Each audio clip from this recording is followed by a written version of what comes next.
Hi, Silkwood Ward.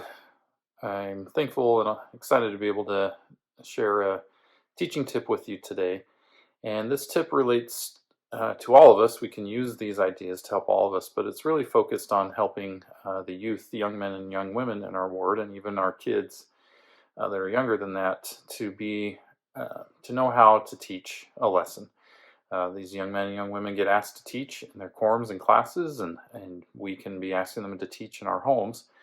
And so these ideas are designed to kind of help give us some guidance when our youth are asked to teach and how we can help them. So the first big idea that we want to focus on when we're asked to teach is the what.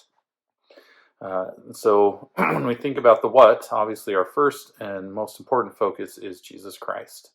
That is always the what, is Jesus Christ and his role in our lives and in the gospel. But we also, in our manuals, are given other topics that we can use to help guide our discussion in our lesson. And in the Come Follow Me manual for the young men and young women, each week that they have those classes and quorums, there's an assigned topic for that day. And the lesson is great because it already connects to Jesus Christ. It's designed that way to do that. And so as we think about what are we supposed to teach, let's go to those resources that the church has given us so that we know the topic and also so that we can keep it focused on Jesus Christ. That's something we don't want to never forget in our teaching. So once we've answered the what, then we move on to the how. How are we going to teach this topic, and how are we going to make sure that it's focused on Jesus Christ? Well, there are so many teaching strategies that we can use, but again, I want to point us back to the manuals, especially for the youth. The Young Men, Young Women Come Follow Me manual that they use has great teaching resources. For example, you can see here under the Learn Together section, it suggests how to start the class. It says, to begin your discussion, ask the class to make a list of some of the reasons why someone may not serve others in need. That's a great example of Brother Wilkins' tip from a couple weeks ago about talking about here and now, asking the class. And you can either write their answers on the board, they can write it down, but you've already started the class with a discussion and an open-ended question. And then it takes you right to the scriptures. What do we learn from 2 Corinthians that inspires us to do more to serve those in need?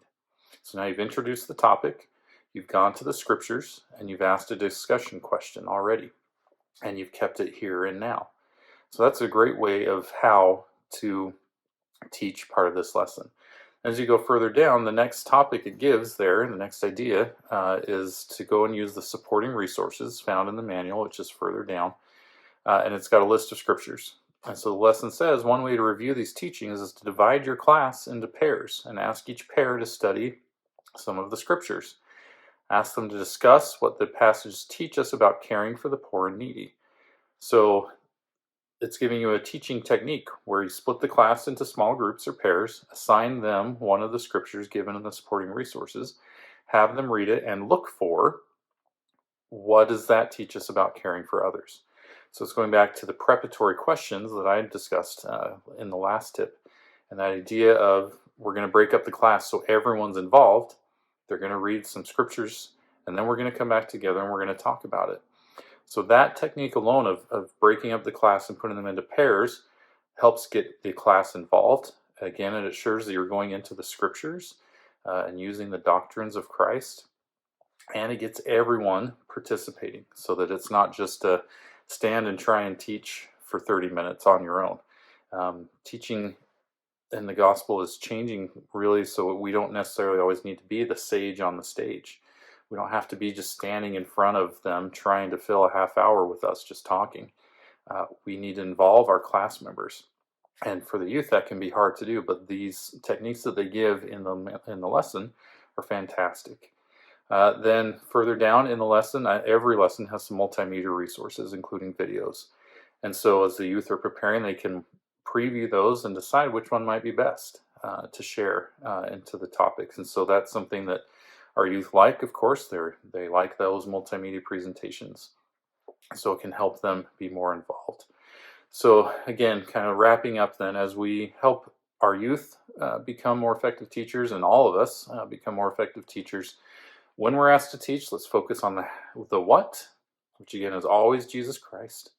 and then the lesson material that we're given, the topic, and then the how. How are we going to teach this? We can use good questions. We can use the here and now. We can use the resources in the manual that are given and the ideas. Involve the class. Get them engaged and participating. And as we strive to incorporate these tips, I know that our teaching in our classes can and will improve. Thanks, brothers and sisters. I love serving in this ward, and I hope that we can all come closer to Jesus Christ.